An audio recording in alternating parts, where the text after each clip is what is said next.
Yeah, they thought that you was a shy girl until I made you my girl. Girl, you push me like a big boy. Till I cuffed you. Heyo! This is Karl Marcelo, ang vaklang kapitanang taga pamahala ng kafreshan at tagapagtanggol ng mga haggard. For today's video, gagawa tayo ng makeup look na very dramatic. May pop of color featuring Gleam Cosmetics. Yung lip cakes nila. So, sinadila to sa akin para gawa ko ng review and gawa ko ng picture. So, naisip ko na rin na gawa siya ng video. Paulit-ulit. Ganon. Yun. Gusto kong gumawa ng something dramatic look. Ayoko naman ng something fresh. Para makita nyo na yung lipsticks nila or yung lip cakes nila is bagay din sa mga dramatic look. Kasi mostly ng mga nagbibenta ng tints, parang hindi sila gumagawa ng mga dramatic look. More on fresh look yung ginagawa nila. So ako gusto ko naman i-try it with dramatic look. So ayan. So ang daming chika. Para matapos na to, let's go sa video. Ayun, so if you can see, tapos na ako sa aking foundation at sa aking brow kasi gagawa ako ng separate video about my foundation routine and aking brows. So if you can see, naglagay na rin ako ng shadow sa aking eyes and naglagay din ako ng dark brown to contour my crease and para mas ma-define. Ayun. And kumuha lang ako ng tiny na black lang para mas ma-intensify yung crease ko. And then after nyan, kukuha ako ng malinis na brush para i-blend yung aking shadow. Then kumuha ako ng foundation and ng flat brush to cut my crease and para mas mag-stick yung ilalagay kong eyeshadow. So ayan. So guys, sorry hindi ko talaga alam kung anong brand to kasi pinadala lang siya sa akin from Canada, pero you can use any brands with the same color. There. So after niya, kinuha ko ulit yung dark brown. Nilinis ko lang yung crease ko. Yan. Diba? And blend, syempre. Blend mo yan. Para walang chismis, ganoin. And of course, eyeliner. And mascara. I'm using Maybelline. And ito guys, super ganda ng lashes na to. Nakuha ko siya or nabili ko siya sa Shopee for only 69 pesos. Guys, super worth it kasi para siyang human hair and super high quality talaga niya. And then pinipinch ko lang siya para mas magdikit yung real lashes ko sa fake. And after niya, maglalagay ulit ako ng mascara para mas magpupukha talaga siyang totoong lashes ko.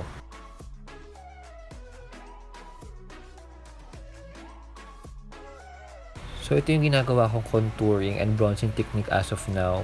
Ginagamit yung Careline na liquid lipstick in the shade. Hindi ko alam kung anong shade yun, basta yung brown.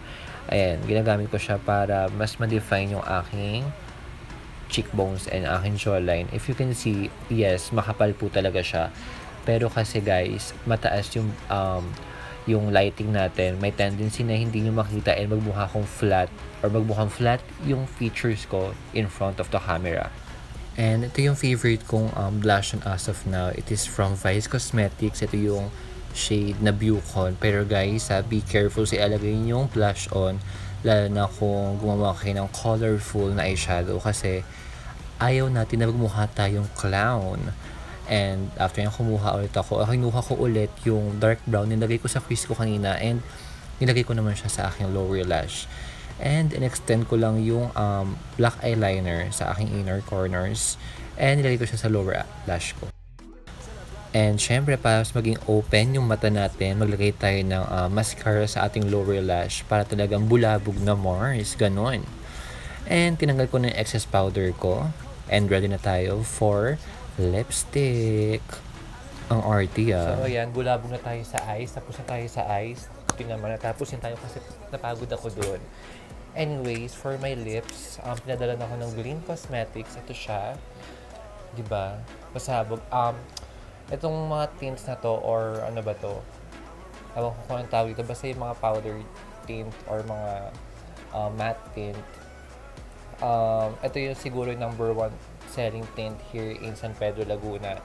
And sobrang happy ko na sinundan ako ni Miss French Paka-Onces ng full shades nila. Bukod dun sa powder tint, pinadala niya din ako nitong cream blush, pero hindi ko siya nagamit kasi parang hindi fit sa texture ng face ko yung mga cream blush kasi mas nakikita yung pores ko. Pero itatry ko siya sa sisterette ko kasi yung sisterette ko is porcelana.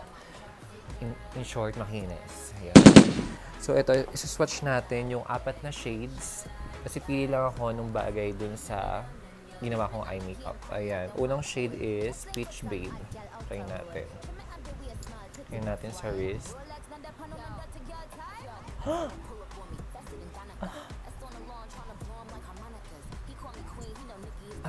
Lakay. Ang ganda niya. Pero hindi ko alam kung anong texture niya sa lips. Pero parang ang gaan niya. Ang gaan niya sa lips. Ang ganda nito kasi medyo orange tone siya. Peach tone. Kaya nga, pangalan niya is Peach Babe. So, and next shade is Crush. Ay, shoota ka. Tumapon.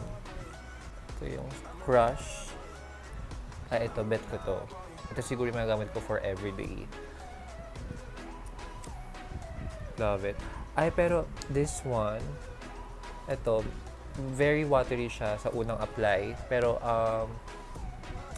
naging matte din siya afterwards. Okay, and next one is Kinda Nude. Ito medyo dark to.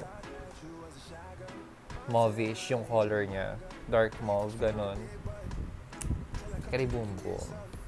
And next one is Dumb Mami. Ganoin. Ito yung shade niya. This one. Medyo reddish tone siya. Ito siguro yung Dumb Mami. Siguro magagamit ko siya sa mga clients ko. So, yan. Siguro ang napili kong color is this one. Yung Crush.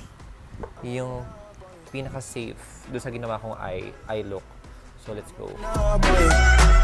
I'm a Rimmel boy. I'm a Rimmel boy. I'm a Rimmel boy. I'm a Rimmel boy. I'm a Rimmel boy. I'm a Rimmel boy. Girl, you used to being quiet till I brought that loud. You say your dollars is a mountain, and your mama your accountant. You watch your figures, you a big deal. Got your Fresh Prince and a big wheel. Polo. Ayan na, tapos na po tayo. So, ito yung kinalabasan nitong Gleam Lip Cake in a shade Crush. Super bet na bet ko siya kasi super lightweight lang niya. Although, nung una, medyo nag-worry ako kasi parang water siya sa lips. Parang walang nalalagay. Pero habang wino-work mo siya, okay siya. Very lightweight, parang wala kang suot. And medyo may menthol feeling and may bubblegum siya. Yeah, I like it. When it comes to packaging naman, di kasi ako into very pa-cute na packaging. So, and para siyang, magaan lang yung packaging niya, para siyang toy. Pero, doon naman tayo nagbe-base sa pinaka-product. And overall, super bet na bet ko yung product. I love it. Again, thank you Miss French Paka-Onces for sending me these lip cakes. Ito yung talagang walang halong cheese, walang halong budo. Super bet na bet. Highly recommended. Perfect siya for everyday, for night out, for photoshoots, lahat. Kaya naman, if gusto nyo i-avail yung products nila, ito yung IG shop nila, make sure to follow them para bongga, diba? And syempre, for more videos, mag-subscribe kayo. Ganon. And don't forget to follow me on my social media accounts. Sa Instagram is this one. Sa Facebook is this one. And of course, sa Twitter, ito. Ewan ko kung may paki kayo, pero kung may paki lang kayo, please follow me. And don't forget na i-push yung notification bell para updated kayo sa mga videos ko. Ayun, sana na-enjoy nyo itong tutorial na to. Super basic. Mukha siyang complicated pero super dali niyang gawin. Ayun lang. Thank you so much for watching, guys. Ito ang inyong kapitanang tagapamahala ng kafreshan at tagapagtanggol ng mga haggard. This is Karl Marcelo. They thought that you was a shy girl until I made you.